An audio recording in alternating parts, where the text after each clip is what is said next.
happy full moon in Pisces. Whew, what a intense time to be alive right now. I want to just welcome you to Fempowered Moon Astrology. This is the forecast for the full moon in Pisces on September 3rd. And I want to just get into this. Let's talk about what this means, what we can do with this energy, how we can access it, channel it. So, the full moon is a time when our deepest shadow, intuitive, lunar, feeling, emotional, intuitive, darker aspects of the self are illuminated. The time when the parts of ourselves that we may not be conscious of, but kind of are ruling our life a little bit, we become more aware of them. And so it's a really potent time. The moon rules the psychic realm. It rules, the intuitive realm. And this full moon in Pisces, as you all know, Pisces is just it is the last sign of the zodiac. It encapsulates the energy of all of the signs. It is the energy of absolute unhindered consciousness, of awakening, of unity. And so this full moon is truly a magical and mystical. I would say that this is a very mystical full moon. I would say this is a very mystical full moon. And there's a lot of things that you can access. So one of my astrology teachers talks about the phrase trans-rational, which I absolutely love. I just discovered this, and it's really, moving beyond the rational, beginning to live life in a state based in our intuition, based in our feeling, based in what is underneath, what is underground, tuning into a deeper, highlighted guiding force in our lives, in the universe. It's tapping that energy. It's love. It's the current of love. And it's beginning to tap that energy and allow yourself to be carried by it. Really, the thing about this full moon, is that it's technically conjunct, which means next to, the farthest point you can be a conjunction, but next to Neptune, the ruling planet of Pisces. And, Neptune is really this, the energy of consciousness itself. It rules the dream time, imagination, inspiration, vision. It's when, I've been doing, since this whole quarantine started, I've been doing a lot of dream work, and I've been really paying very close attention to my dreams. I've been writing them down every night. It becomes a practice. As you begin to put intention and focus into it, you remember your dreams, you start writing them down, and if you start actually going back, looking at them, paying attention to them, I have found that they are subconscious messages. There's this thread of consciousness inside of my dreams that translates to my waking life. And when I start to follow those dreams and I start to make those adjustments in my waking life begins to change. But the fundamental difference and the fundamental thing that I want to get across here is that there is a thread of consciousness. There is actually no consciousness that is neither better nor worse. They are the same energy. It's just in different form, right? And so the dreamtime Neptunian Piscean energy is that kind of vision energy, because it's, Albert Einstein was a Pisces. He was able to access a different level of consciousness that really, it forces us, those are my notes, it forces us to encounter our creativity, to really have to align with our vision. It takes imagination. Imagination comes from this same Neptunian place.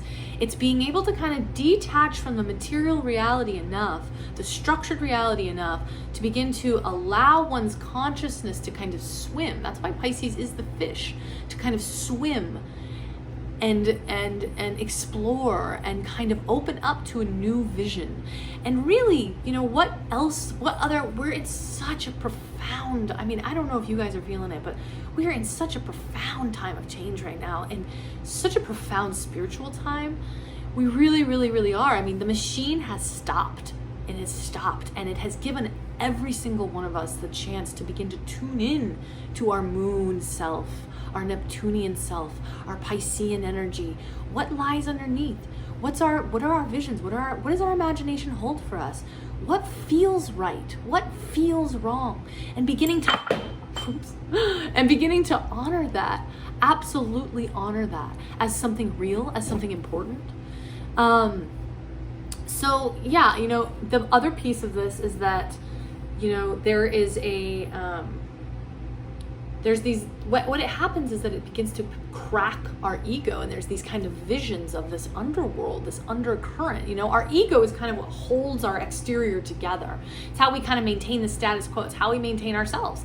But, you know, when we actually begin to crack that and begin to tune into that other mode of consciousness, what begins to happen is we begin to get different conceptions of what is real. We begin to tune into a different frequency. And from there, that is the place that we can truly begin to imagine a new world for ourselves, internally and externally, for the human race, for humans, for the animals, for the earth, a new earth. It's really the kind of the energy of Eckhart Tolle. You know, this new imagining of a kind of, but we really are being supported really at this full moon with these planets. So I would highly encourage you to tune into yourself, pay attention to your dreams, pay attention to the things. It's kind of funny because it's like, you know, it's paradoxical to say pay attention to your different kinds of consciousness, but you can begin to tune in, you can begin to feel. It's tuning into feeling on a really intense, deep level. It's tuning into what your consciousness, where it goes when you allow the bounds of your thinking mind to kind of loosen. Where do you go? What do you think about? What do you imagine? It's beginning to take those things seriously. Seriously, it's beginning to value those things as something that is real, as something that is guiding us, as something that is powerful. And so the other piece of this full moon is that, so we have the moon conjunct Neptune in Pisces, and it's opposing Mercury. Mercury is in Virgo. So there's this beautiful opposition happening. Pisces and Virgo are in the zodiac, they're opposing signs. And the opposing signs always have some kind of similar thread, right? So the Virgo energy, I'm a Virgo, is really about communication. What's interesting is the ruling planet of Virgo is Mercury, and those two are together in the sign of Virgo, opposing the Neptune sun.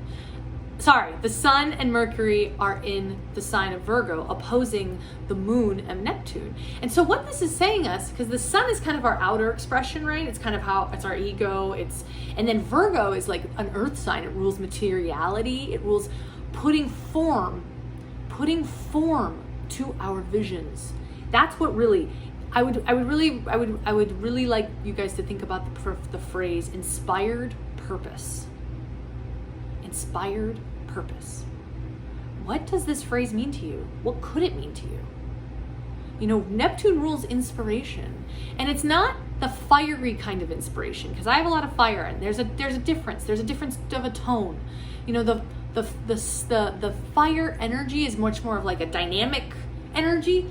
The Neptunian inspiration is really, it's kind of an alternate plane of consciousness that can be brought into form, like Albert Einstein was able to tap those formulas, the formula of all, you know, the theory of E equals MC squared, you know, the central quantum physics theory, you know, and you know, he was able to tap his imagination and bring that into form, and that is really what's going on with this full moon.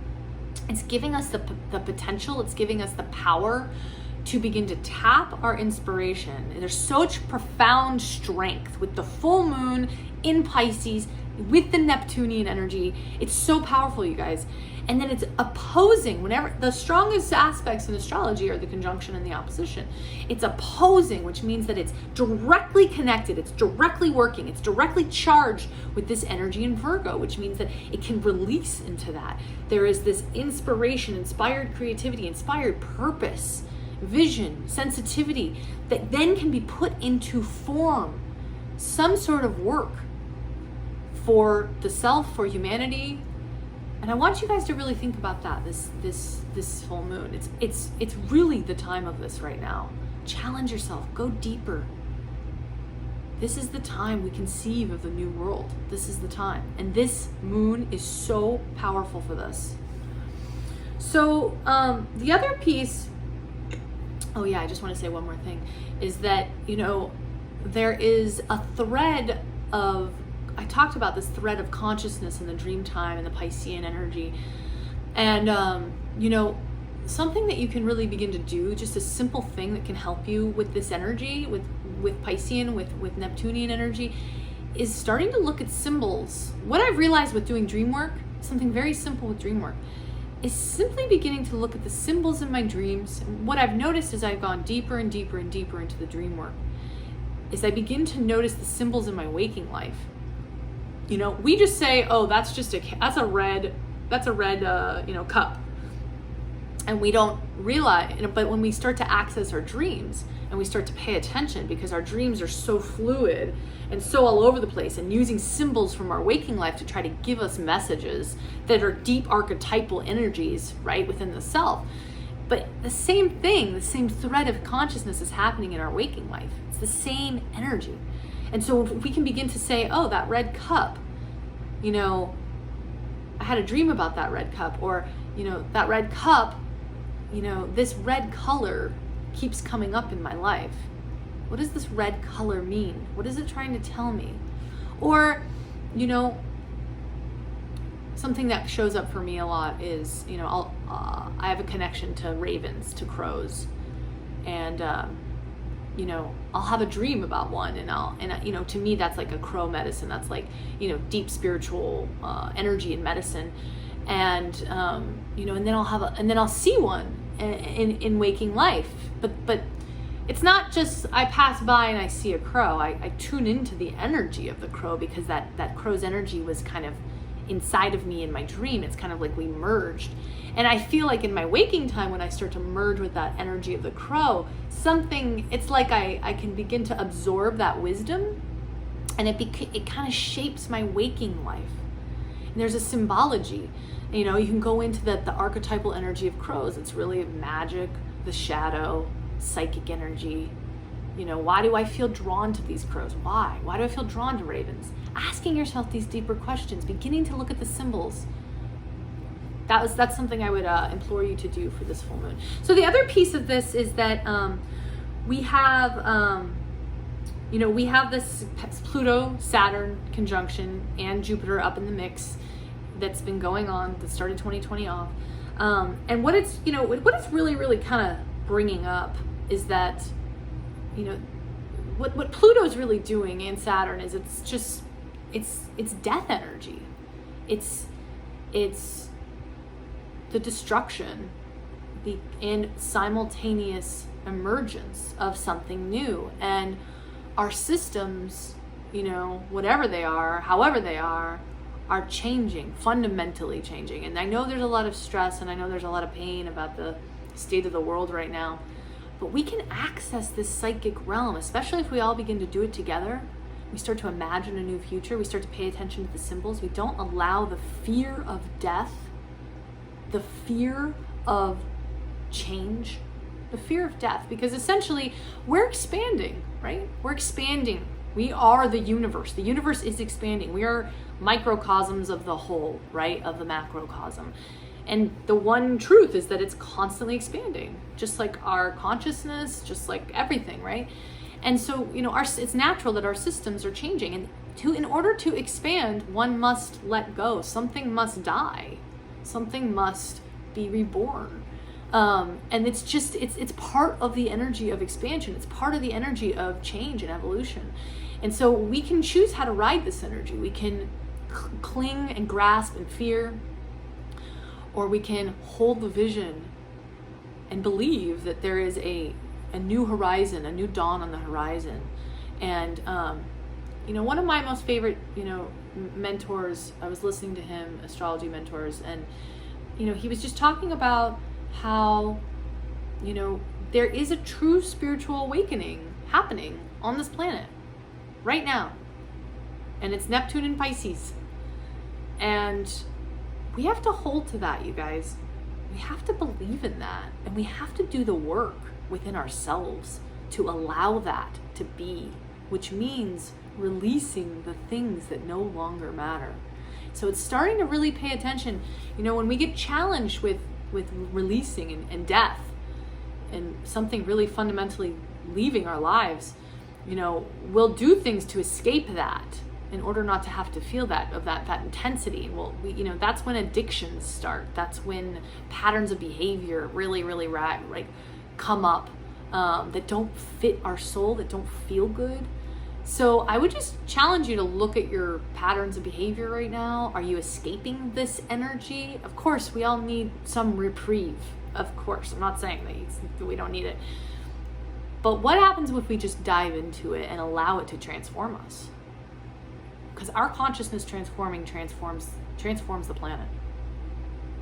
So the other piece, the last piece I just want to share is that this conjunction, the Saturn, Pluto, Jupiter conjunction in Capricorn, is also in this full moon. It's opposing the energy. It's opposing Venus in Cancer.